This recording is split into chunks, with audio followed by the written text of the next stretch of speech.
எல்லாம் உள்ளே வந்துடும் சேர்ந்து.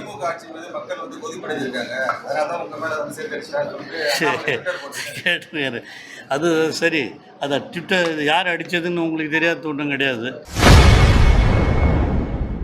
விழுப்புரம் மக்கள் சேறு எடுத்து வீசிய சம்பவம் குறித்து செய்தியாளர் எழுப்பிய கேள்விக்கு அமைச்சர் பொன்முடி விளக்கம் அளித்துள்ளார்.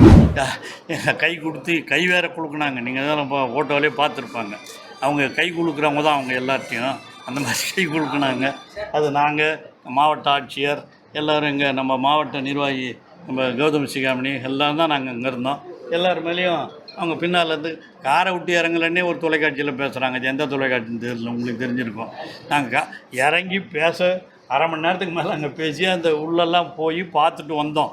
அப்படி வரும்போதும் வேண்டுமென்றே அரசியலாக்குவதற்காக அதுவும் அவர் சொல்கிறாருனாக்கா அவன் பண்ணதே அந்த கட்சியை சார்ந்த ஒருவர் தான். அது யாருன்னு உங்களுக்கே தெரியும். அவங்க பேர்லாம் ஒரு 5-6 மாதத்துக்கு முன்னே பத்திரிகைகள்லாம் வந்தது.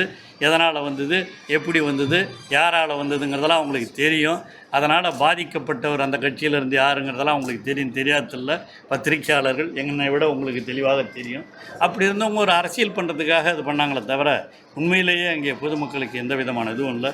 மாவட்ட ஆட்சியரும் அங்கேயே இருந்து அவர்களுக்கு அதனால தான் சாலை மறியல் பண்ணி தேசிய நெடுஞ்சாலையில் போக்குவரத்தையே நம்பிக்கை செய்ய வேண்டும் என்று ஒரு அரசியல் பண்ண ஆரம்பித்தார்கள்.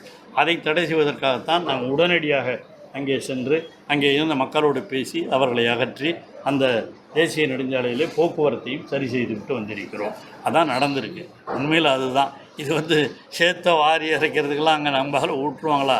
அவங்க நாங்கள் வரும்போது பின்னால் இருந்துக்கிட்டு ஏதோ ஒன்று இறைஞ்சாங்க. அந்த சட்டையில் கொஞ்சம் அப்படியே இருந்தது தவிர வேறு ஒன்றும் இல்லை. அது ஒரு பெரிய இதாவாக்கா நாங்கள் விரும்பலை.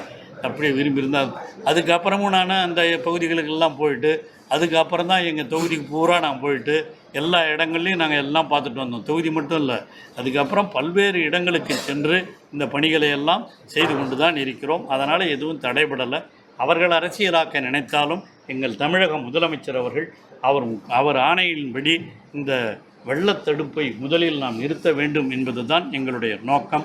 அவர் எங்கள் மேலே மட்டும் அடிக்கலை, கூட வந்த ஆட்சியர் மேலே கூட அது மேலே சும்மா அப்படி போட்டாங்க. அது எல்லார் மேலேயும் அப்படி பட்டுச்சுன்னு வச்சுக்கலாம், துளியாக பட்டிருக்கும். நீங்கள் பார்த்துருப்பீங்க.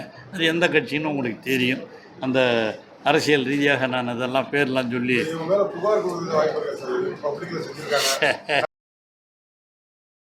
செய்திகளை உள்ளது உள்ளபடி தெரிந்து கொள்ள ரெஃப்ளெக்ட் நியூஸை சப்ஸ்கிரைப் பண்ணுங்கள்.